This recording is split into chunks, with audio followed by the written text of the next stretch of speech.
Друзья, всем привет! Наша дорогая, любимая Настя Потапова. Настя, я тебя очень Привет. рада видеть. Давно, кстати, мы с тобой не встречались на турнирах, наконец, с прошлого года. Тут? Да, с А, с декабря. Последний раз в декабря? декабре мы с тобой виделись. Ну да, Да. точно, да, я помню. Прекрасно выглядишь. Я тебя поздравляю. Взаимно. Спасибо. Со вчерашней победой. Мы параллельно вы с Талоном играли, Грикспором. Да. И Спасибо, я все еще помню его фамилию. я для зрителей. И мы брали интервью у Талона после матча. И он, естественно, он сразу прям спросил, потому что не было ни телефона, ничего, твой счет. Мы ему сказали, он говорит, удивительные, конечно, женщины, играет в теннис. Говорит, что у тебя не было особой подготовки. И там буквально сколько там, я уже не помню, 6-3, 6-1, да, счет был? Меньше часа. Вот у меня сразу вопрос. Что с подготовкой, почему не было, как ты себя чувствуешь, и как удалось на таком одном дыхании эту встречу выиграть вчерашнюю? Я сейчас расскажу Давай. подробно. К сожалению, в квале не сложилось. Опять же, не могу сказать, что я была максимально готова играть в Мадриде, потому что была насыщенная неделя до в Линце. Я отдала много сил моральных и физических, но по приезду в Мадрид я решила то, что ладно, все силы оставлю здесь. И как-то все не складывалось с первого дня. Меня поставили играть в первый же день последним запуском, 6-м или 7-м, я не помню уже. И чем вот я больше времени проводила на кортах, на стадионе, тем больше это высасывало у меня энергию. И дошло до того, что последние 2 дня я провела здесь до 11 вечера, начиная с 12 дня. И получилось так, что к последнему матчу в квале, потом был этот Армагеддон у нас, мы выходим на корт, у меня происходит казус, я играю в линзах, у меня плохое зрение, мы выходим только на корт, и начинается безумный ветер, просто с пухом и с грунтом, то есть корт, я думала, что не останется грунта на корте. И получилось так, что я была на стороне, куда все вот это дуло, мне залетело все в глаза, мне пришлось снять линзы, стало темно резко, пошел дождь, я не видела ничего, и получилось, что играла весь матч вслепую. У меня -3 почти, и это очень, не очень, скажем так. Отпустила этот матч, но также осознавала, что у меня абсолютно нету сил никаких, но осознавала, что я могу зайти как лаки-лузер, потому что я была вторая сейная, было 2 места, я была уверена, что еще кто-то снимется позже. В общем, уверенность была, но никогда не знаешь, получится ли. Первый день, и в общем, и начинаются вот эти вот дни ожидания, которые ты приезжаешь на корты к 10 утра, записываешься и сидишь, ждешь до последнего матча, вдруг кто снимется в последний момент. И я провела так 2 дня, которые на самом деле... С одной стороны, большая ошибка, потому что они высосали у меня конкретно все силы. Я не тренировалась, потому что я даже сказала своей команде, ребята, тренироваться не могу, у меня нету сил. Я провела 5 дней на кортах с 9 до 11 вечера, еще играя матчи и уже в уставших кондициях. И вот наступает вчера, получается, у нас. И это первый день, когда я более-менее почувствовала себя нормально, потому что я решила в предпоследний день, что я сказала, ребят, все, обедаем и уезжаем, я не буду здесь до вечера сидеть, мне надо отдохнуть, я не могу уже здесь находиться, просто меня все бесит уже. И интуитивно прошу своего тренера записать меня завтра, то бишь вчера, на разминку в 10 утра. Зачем, я не знаю, то есть это вот чисто мое внутреннее ощущение, хотя бы минут на 20 постучим. Зачем 10, не знаю, можно это делать в час, да, там условно. Плюс еще Талон играл в 11, я думаю, ну ладно, потреню до и пойду болеть, смотреть. Приезжаю на стадион, я не завтракала, я решила поспать, я не завтракала, ничего, сразу приезжаю на корты, не разминалась даже в зале, настолько я не хотела идти на корт. Выхожу на корт, играем 5 минут, время 10:05, приходит судья и мне говорит, что Настя, спокойно, еще не точно, но, возможно, кис снимется. Мне сообщили вот только что наши врачи. Она там заболела или что-то. Я говорю, окей. Ну, в общем, 5 минут я размялась. Пишу Талану, я помню, говорю, я даже не ела. Вот что делать, размяться или поесть? Он говорит, в твоем случае поесть. Иди поешь. Я говорю, ну да. Я закончила разминку. Разминка была 5 минут. Покушала, переоделась и пошла на корт. И отыграла прекрасно матч. Это один из тех матчей, когда у тебя даже не было шанса подумать, подготовиться, то есть не было лишних мыслей. Ты просто вышла на корт и делала то, что ты должна делать, не думая о сопернице. Я в какой-то уже момент, даже до матча, хотя мы недавно с ней играли, неделю назад в Линце, я забыла все. Как с ней играть, что делать, что она любит. Я говорю, Хеннер, я что-то вообще не понимаю вообще, что мне делать. Он говорит, спокойно, просто играй сама в теннис, и все будет норм. Ну вот я как-то вышла спокойно, не думая ни о результате, ни о сопернице, просто отыграла, и все сложилось, и еще очень хорошо. Кайф, это очень классная история. А расскажи, пожалуйста, про Линц. Мы тебя поздравляем с финалом. Ты уступила в финале Мире Андреевой, но мне кажется, это очень важный, все равно вот важная неделя была для тебя. Это была такая. супер важная неделя для меня. Расскажи, почему в Линце все-таки сложилось, потому что начало года, явно было таким прям сложным, тяжелым. Да, начало года было отвратительным. Я сломала палец на первой же неделе сезона, не могла нормально играть, все равно продолжила, и все было плохо, из-за этого становилось хуже и физически, и ментально. В общем, был немного такой коллапс в голове.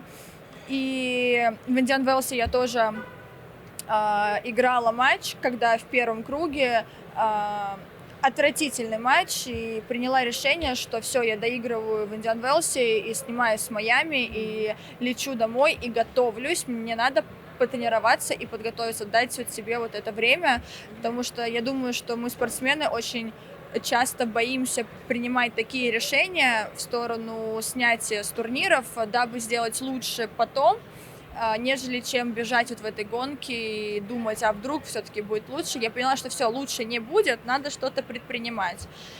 Снялась с Майами, полетели в Марбею, тренировались там почти 2 недели, прекрасный сбор был.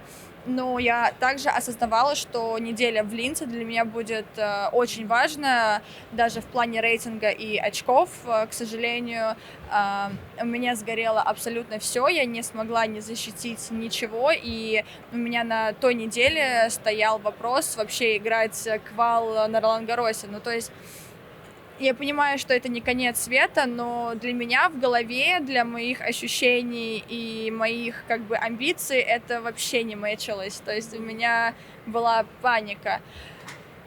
И да, я доказала еще раз себе, что когда меня уже ставят к стене, я могу собраться и оттолкнуться от нее и дать какой-то результат.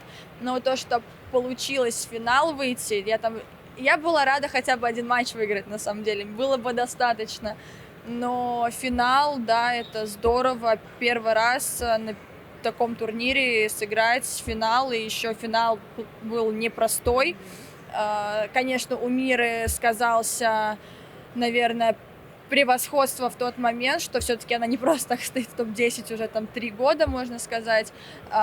Смогла изменить она ход игры, изменить стиль свой игры, найти ту тактику, что помогла ей выиграть.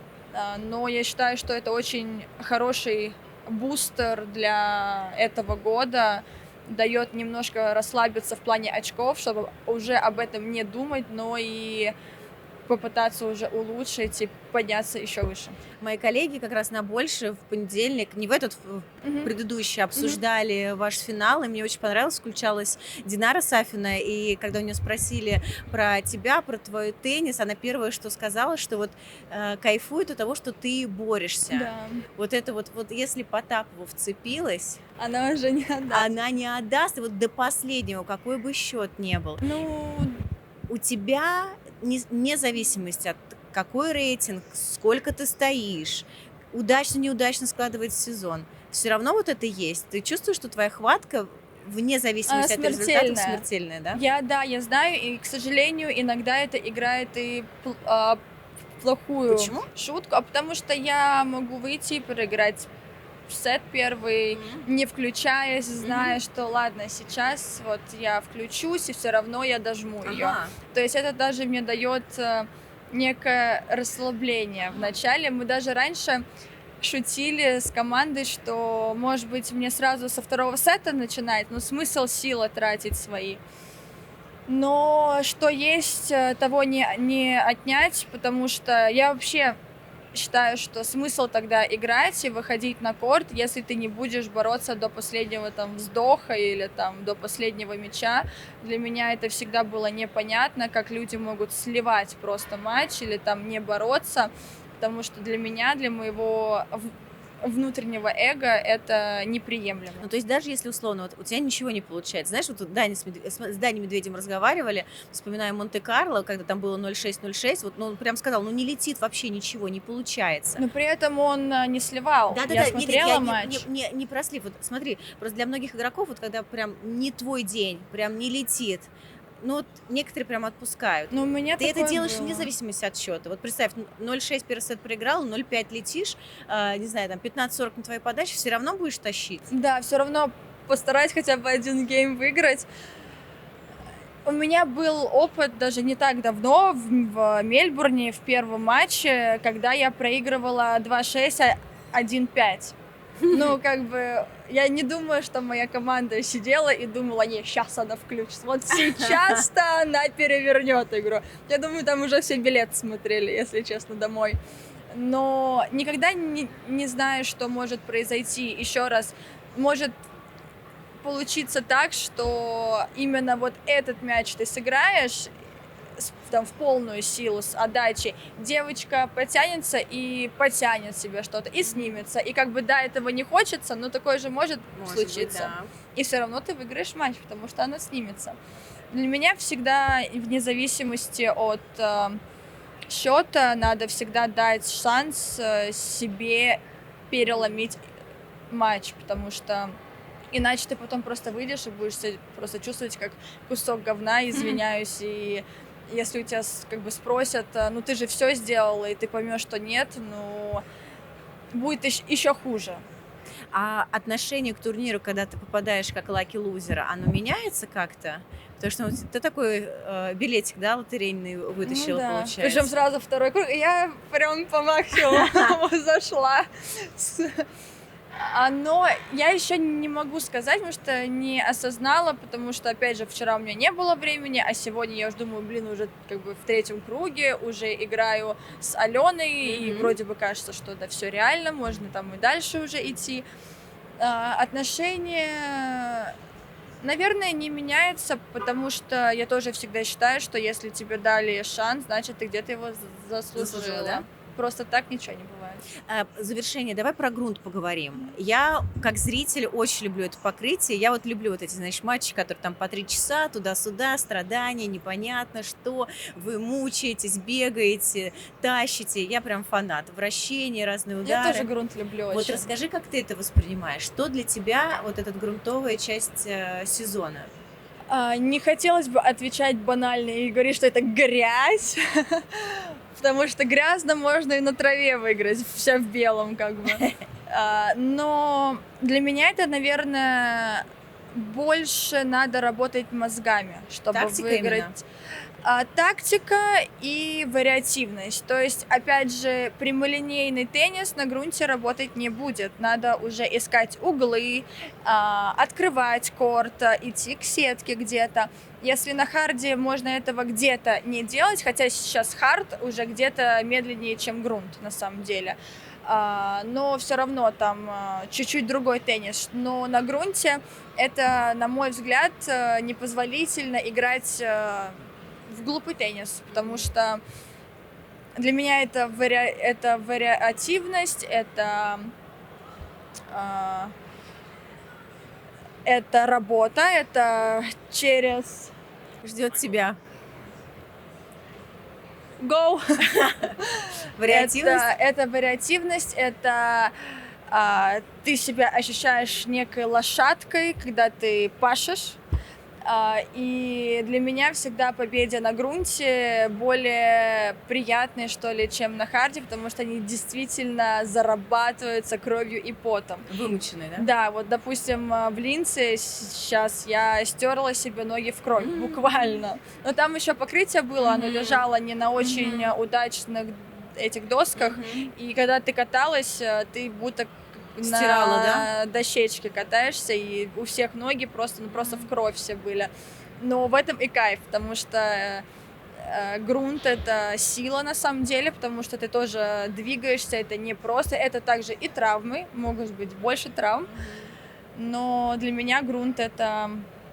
Я люблю грунт, для меня это любовь, мне нравится такой теннис, который, скажем, вариативный и интересный. Булке нравится грунт? Она Да, кайфует? мне кажется, она состоит вся из грунта уже сколько. Кстати, да. Она валяется в нем каждый день, мы ее моем каждый день, но ничего не помогает. Ей нравится. Булка — это собака, если что, я не сошла с ума. Настя, спасибо, тебя отпускаю, Да, спасибо не за что, тебе, вам удачи. спасибо. Друзья, Спасибо. Настя Потапова.